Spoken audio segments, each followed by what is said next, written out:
नमस्कार प्यारे बच्चों, नमस्कार आप सभी अभिभावकों से मेरा। जितने भी अभिभावक हैं, आपके बच्चे बराबर काम नहीं कर रहे हैं इस समय, और कुछ बच्चे बहुत अच्छा काम कर रहे हैं। जो पढ़ाया जा रहा है उसको समय पर जो है अपने ग्रुप पर वो लोग डाल रहे हैं। बाकी बहुत सारे ऐसे बच्चे हैं जो अभी काम कर ही नहीं रहे हैं, सो रहे। लगता है ऐसा है कि उनको 10वीं पढ़ाई कोई आवश्यकता नहीं है। इससे पहले आप लोग मैं क्या पढ़ाया था, 5वां पाठ चल रहा है प्राकृतिक वनस्पतियां एवं वन्य जीव। इसके तीसरे भाग में आज हम लोग देखते हैं क्या क्या दिया गया है। सबसे पहले देखते हैं हम लोग ब्राजील एवं भारत को कौन कौन सी पर्यावरणीय समस्याओं का सामना करना पड़ रहा है। ब्राजील एवं भारत को कौन कौन सी पर्यावरणीय समस्याओं का सामना करना पड़ रहा है। तो ब्राजील और भारत को निम्नलिखित पर्यावरणीय समस्याओं का सामना करना पड़ रहा है। भारत और ब्राजील दोनों जो है विकासशील राष्ट्र हैं और दोनों की समस्याएं एक जैसी हैं। इसके लिए पाठ्यक्रम में भारत और के साथ ब्राजील को जोड़ दिया गया है, क्योंकि दोनों दूर दूर के देश हैं। भारत एशिया महाद्वीप में है तो ब्राजील जो है दक्षिण अमेरिका महाद्वीप में है। दोनों की कौन कौन सी पर्यावरणीय समस्या है वो यहाँ पर दिया गया है कि सबसे जो बड़ी समस्या आजकल क्या है वो पर्यावरण की है। तो पहला पॉइंट क्या है इसमें, देखिए प्यारे बच्चों। पहला है कि बढ़ती जनसंख्या के आवास, ईंधन तथा स्थलांतरित कृषि के लिए दोनों देशों में बड़े पैमाने पर वृक्षों की कटाई की जा रही है। इससे दोनों देशों को निवर्णीकरण की समस्या का सामना करना पड़ रहा है। बढ़ती जनसंख्या, आवास, ईंधन, स्थलांतरित खेती, वह खेती जो एक स्थान से दूसरे स्थान पर लोग करते हैं। तो इन सब कारण जो है बड़े पैमाने पर जंगलों काटा जा रहा है। जब जंगलों काटेंगे तो समस्या होगी, हमारा जो है पर्यावरण जो है संतुलन बिगड़ेगा। ये दोनों देशों की सेम समस्याएं हैं, बराबर। जनसंख्या बढ़ रही है, नगरीकरण बढ़ रहा है, इसके लिए जो है जंगलों को काटा जा रहा है। दूसरा पॉइंट क्या दिया गया है, दोनों देशों के बढ़ते नागरीकरण के कारण प्रदूषण में वृद्धि हुई है। तीसरा पॉइंट है प्रदूषण, निवर्णीकरण आदि कारणों से दोनों देशों को पर्यावरण की ह्रास जैसी समस्या का सामना करना पड़ रहा है। चौथा पॉइंट है कि पर्यावरण के ह्रास के कारण दोनों देशों की विभिन्न प्रजातियों की वनस्पतियों, प्राणियों तथा पक्षियों का अस्तित्व खतरे में आ गया है। प्यारे बच्चों, जो जंगल काटे जा रहे हैं बड़े पैमाने पर, वनों कटाई हो रही है, इससे दोनों देश में प्राणी, पक्षी, बहुत सारे पक्षियों और प्राणियों का जीवन काल क्या हो गया है, अस्तित्व में पड़ गया है। उनका जीवन जो है खतरे में पड़ गया है। जब जंगल काटेंगे बड़े पैमाने पर तो पशु पक्षी कहाँ जाएंगे, उनका आवास क्या है, उनका अधिवास तो वही जंगल है। तो जंगल काटा जा रहा है बड़े पैमाने पर, क्योंकि दोनों देशों में नागरिकों की संख्या ज्यादा बढ़ रही है। पहले इतने अधिक नगर नहीं थे देश में, इतने बड़े शहर नहीं थे देश में, आज बड़े बड़े शहर हो गए देश में। लोग जो है गांव से कहाँ जा रहे हैं, शहरों की तरफ जा रहे हैं ना। इसके लिए जो है वहां बसने के लिए जंगलों काटा जा रहा है, बहुत सारे कल कारखाने लगाए जा रहे हैं। इसके लिए समस्या पैदा हुई है, दोनों देशों में पर्यावरणीय समस्या पैदा हो गई है, जिससे प्राणियों और पक्षियों के जीवन को खतरा उत्पन्न हो गया है। आगे क्या दिया है देखिए आप लोग। ब्राजील एवं भारत के वनों के ह्रास के पीछे कौन कौन से कारण हैं। ब्राजील एवं भारत के वनों के ह्रास के पीछे कौन कौन से कारण हैं, इसके निम्नलिखित कारण हैं। पहला है कि भारत और ब्राजील दोनों देशों में बढ़ती जनसंख्या के आवास के लिए आवश्यक जगह नहीं मिल पा रही है। फिर देखिए आप लोग, भारत और ब्राजील दोनों देशों में बढ़ती जनसंख्या के आवास के लिए आवश्यक जगह नहीं मिल पा रही है। नंबर 2 है आवासीय जगह उपलब्ध कराने के लिए दोनों देशों में बड़े पैमाने पर वृक्षों की कटाई होती है। तीसरा है ब्राजील में रोका तथा भारत में जूम नामक स्थलांतरित कृषि के लिए वृक्षों की कटाई करके वनों की जमीन खाली की जाती है। तीसरा है, चौथा पॉइंट, लोगों के ईंधन की आवश्यकता की पूर्ति के लिए बड़े पैमाने पर वनों के वृक्ष काटे जाते हैं। ये जो है भारत और ब्राजील के वनों का जो ह्रास हो रहा है, क्या हो रहा है, जो भारत और ब्राजील के वनों का ह्रास हो रहा है, ह्रास माने गिरावट, बड़े पैमाने पर वन काटे जा रहे हैं, इसके 4 पॉइंट यहाँ दिए गए हैं। एक बार फिर देखिए आप लोग कि दोनों देशों में बढ़ती जनसंख्या के आवास के लिए आवश्यक जगह नहीं मिल पा रही है। जनसंख्या बढ़ रही है, जगह नहीं मिल पा रही है। दूसरा है आवासीय जगह उपलब्ध कराने के लिए दोनों देशों में बड़े पैमाने पर वृक्षों की कटाई होती है। तीसरा है ब्राजील में रोका तो भारत में जूम नामक आंतरिक कृषि के लिए वृक्षों कटाई हो रही है। तीसरा है लोगों के ईंधन की आवश्यकता की पूर्ति के लिए बड़े पैमाने पर वनों के वृक्षों काटे जा रहे हैं। ये 4 पॉइंट हैं। भारत में जूम खेती होती है, वहां पर रोका होता है। ब्राजील में स्थलांतरित खेती है। जैसे जो आदिवासी लोग हैं वो जो है जंगल काटते हैं तो उसमें वहां खेती करेंगे, उसके बाद उसको छोड़ करके आगे जाते हैं तो फिर वो जंगल काटते हैं, फिर वहां खेती करना शुरू करते हैं। तो इससे क्या हो रहा है, हमारा जो है ह्रास हो रहा है, जंगलों का गिरावट आ रही है। ह्रास माने क्या होता है, गिरावट, वनों में गिरावट आ रही है। कोई भी देश जो होता है उसका जो कुल क्षेत्रफल होता है उसके 33% भाग पर जंगल होना चाहिए पर्यावरण की दृष्टि से, लेकिन हमारे देश कितना है, 23% ही है। कितना है, 23% है। 10% जंगल कम हमारे देश में है। जब जंगल कम होंगे तो हमारी गुणवत्ता जो है पर्यावरण की घटेगी, कम होगी, कार्बन डाइऑक्साइड की मात्रा अधिक बढ़ेगी तो पर्यावरण का नुकसान होगा। जब कार्बन डाइऑक्साइड की मात्रा बड़े पैमाने बढ़ेगी तो ओजोन की परत को प्रभावित करेगी, जिससे सूर्य की जो पराबैंगनी किरणें हैं तो सीधे आएंगी कहाँ पर, पृथ्वी पर, तो बीमारियों का खतरा और जो है बढ़ जाएगा, पृथ्वी पर तापमान और बढ़ जाएगा। ये 4 पॉइंट थे। आगे देखते क्या दिया है। भारत का अधिकांश भाग पर्णपाती वनों से आच्छादित है। पहला है, क्यों ऐसा होता है, शुष्क ऋतु यानी ग्रीष्म काल में वाष्पीभवन द्वारा होने वाली पानी की कमी रोकने के लिए पर्णपाती वनों की वनस्पतियां अपनी पत्तियां गिरा देती हैं।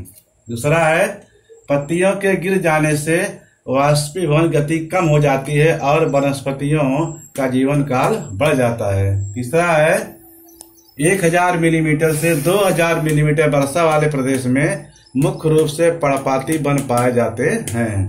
चौथा है कि भारत के अधिकांश भाग में औसत वर्षा की मात्रा 1000 मिलीमीटर से 2000 मिलीमीटर है, इसलिए भारत का अधिकांश भाग पर्णपाती वनों से आच्छादित है, माने घिरा हुआ है।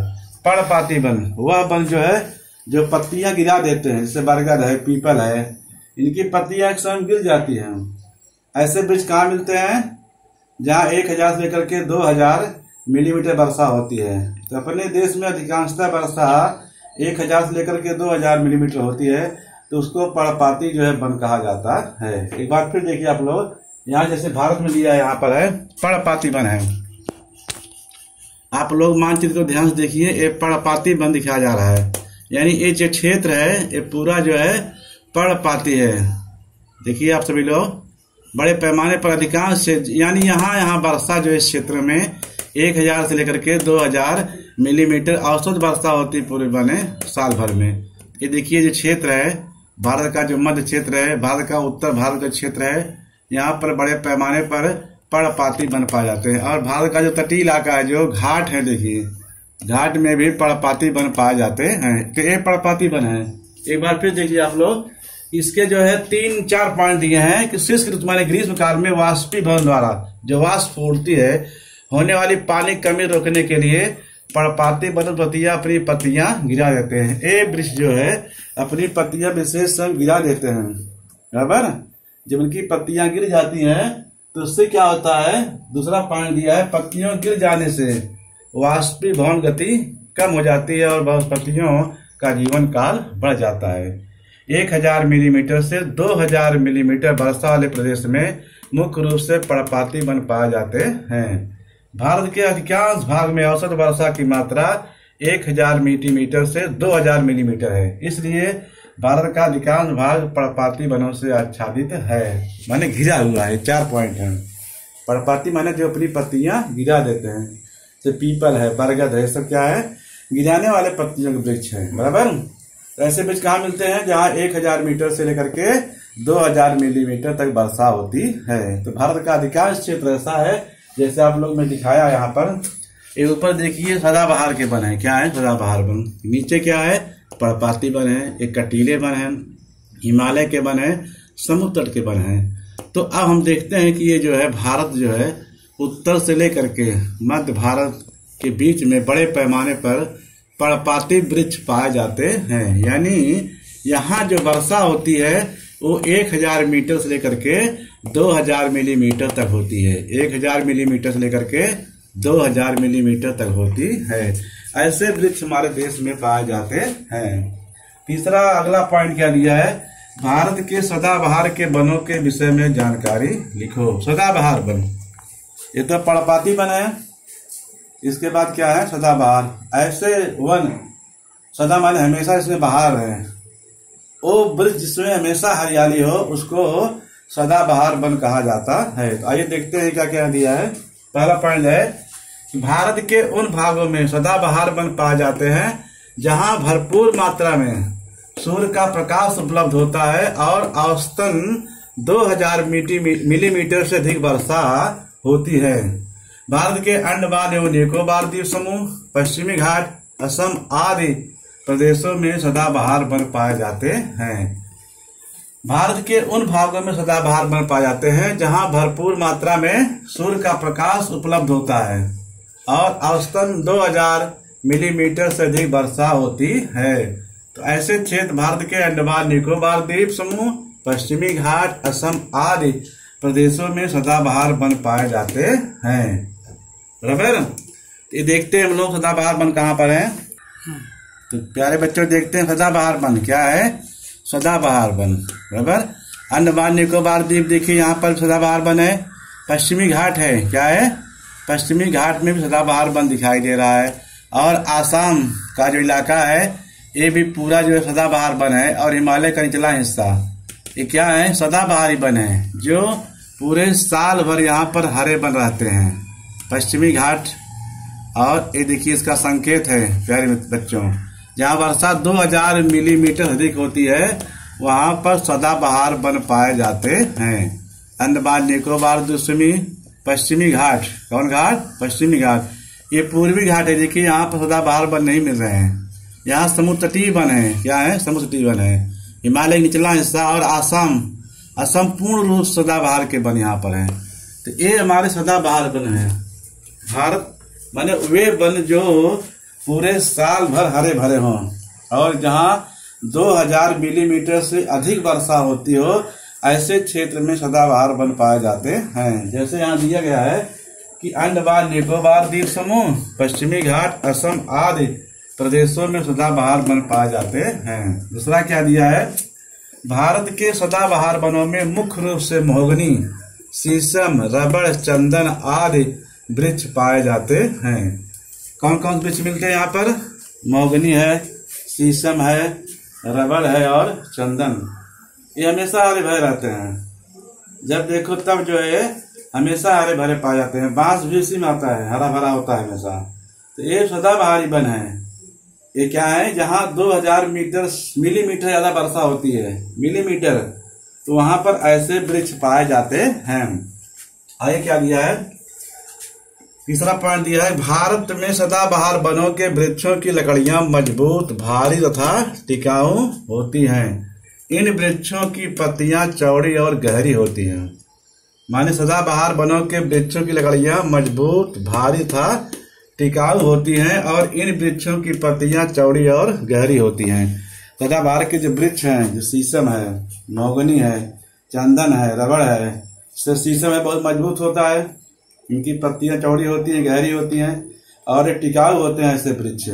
तो ऐसे वृक्ष वहीं मिलेंगे जहाँ 2000 मिलीमीटर अधिक वर्षा होती है। तो प्यारे बच्चों, आज जो पढ़ा गया आप लोग पॉइंट, पहला पॉइंट क्या था, ब्राजील एवं भारत को कौन कौन सी पर्यावरणीय समस्याओं का सामना करना पड़ रहा है। तो वहां पर जो है दोनों देशों की एक ही समस्या है, जंगलों काटा जा रहा है, स्थानीय खेती हो रही है, बराबर। ब्राजील में रोका, भारत में जूम जैसी स्थानांतरित खेती ईंधन के कारण वृक्षों काटा जा रहा है। इसके लिए वहां पर जो है कार्बन डाइऑक्साइड की मात्रा बढ़ रही है, प्रदूषण की संख्या जो है वहां पर बढ़ रही है। नंबर 2 दिया है, ब्राजील एवं भारत के वनों के ह्रास के पीछे कौन कौन से कारण है। इसके पीछे जो है 4 पॉइंट यहाँ पर दिया गया है। बढ़ती जनसंख्या आवास के लिए लोग बड़े पैमाने पर जो है दोनों देश बढ़ती जनसंख्या के आवास के लिए आवश्यक जगह नहीं मिल पा रही है। आवासीय जगह उपलब्ध कराने के लिए दोनों देशों में बड़े पैमाने पर वृक्षों की कटाई हो रही है। इसके लिए जो है वहां पर जो है भारत और ब्राजील के वनों का ह्रास हो रहा है। क्या हो रही है? गिरावट हो रहा है। और यहाँ दिया है भारत का अधिकांश भाग किससे आच्छादित है? पर्णपाती वनों से। चौथा है भारत के सदाबहार के वनों के विषय में जानकारी लिखो। ये 4 पॉइंट आप लोग बताया मैंने। कितने पॉइंट? 4 पॉइंट बताया गया है भारत और ब्राजील में। आज के घर काम क्या है? पहला है भारत का अधिकांश भाग पर्णपाती वनों से आच्छादित है। दूसरा है भारत के सदाबहार वनों के विषय में जानकारी लिखो। ये जो है 5वां पाठ महत्वपूर्ण पाठ है, जो क्या है महत्वपूर्ण पाठ है, उसका तीसरा भाग बता दिया गया है।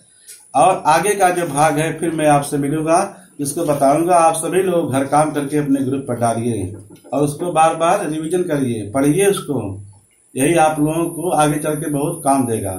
अब जब फिर मिलेंगे तो आप लोगों को वापस पढ़ाऊंगा। जय हिंद।